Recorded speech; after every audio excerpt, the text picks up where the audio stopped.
My fellow citizens, my thanks first of all to those who went to vote and placed their trust in the candidate of the movement qualified for the runoff vote. We were present in 120 constituencies, twice as much as in 2012, so that's cause for satisfaction. This evening, we have 6 National Front MPs elected this evening.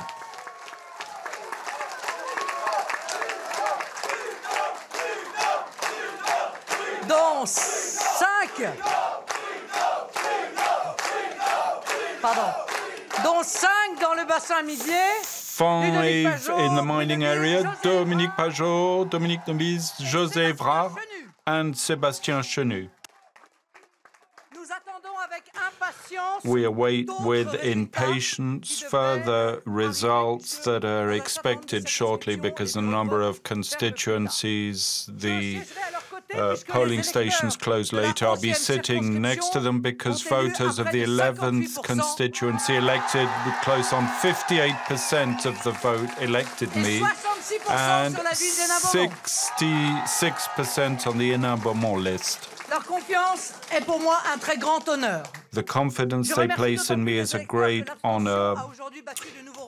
Abstention reached an all-time high. The weakness in turnout shows that the mistrust in respect of politics reaching new heights. The election of Mr. Macron, the head of the country, has plunged the country in a situation of fatigue, which is worrying. This weakness is a worrying sign, and this 5-year term is starting on a bad note because with the low turnout, there's that of the representativeness of the Assembly elected this evening. The mode of voting of legislative elections is undemocratic.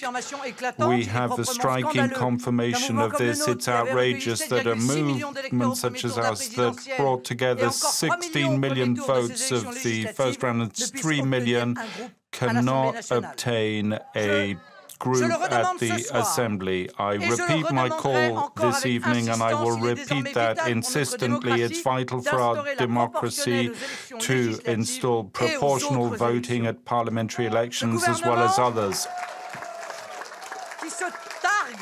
This government that boasts that it wishes to improve ethics in public life should begin by addressing this onerous problem of representation and the terrible consequences: massive abstention, mistrust, and total disinterest in political life. The landscape has shifted considerably during this election. The Social Party is decimated. The Republicans are sharply reduced as well as profoundly divided. The party of new elected representatives announced that they will support the government. At the end of the day, even if it's not reflected in the balance of power of the new parliament, the recomposition of political life is happening. The former dominant parties have become satellite parties of a movement that encompasses them all. Faced with this bloc that represents the oligarchy, this behemoth of the system, which is supported by all the financial movements and the media, we're the only force of resistance to the dilution of France, its social model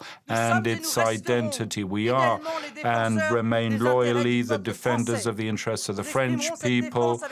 We will assume this defense with our means in Parliament, but also in public debate. We'll fight with all our strength the deleterious plans of the government that's only in place to apply the roadmap sent to it from Brussels. We will contest out loud the new labour law, which will run havoc with the workers. We'll be against massive tax hikes for pensioners and employees.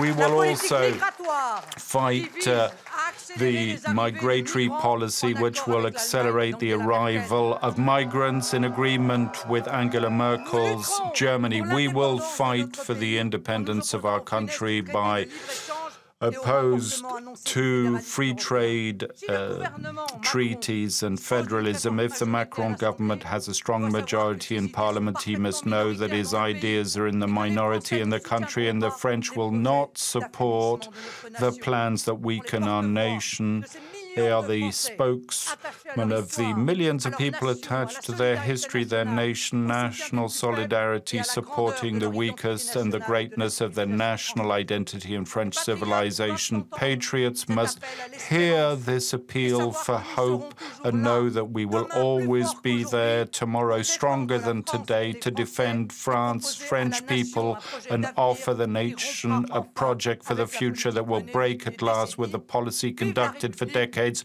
Long live the Republic, long live France.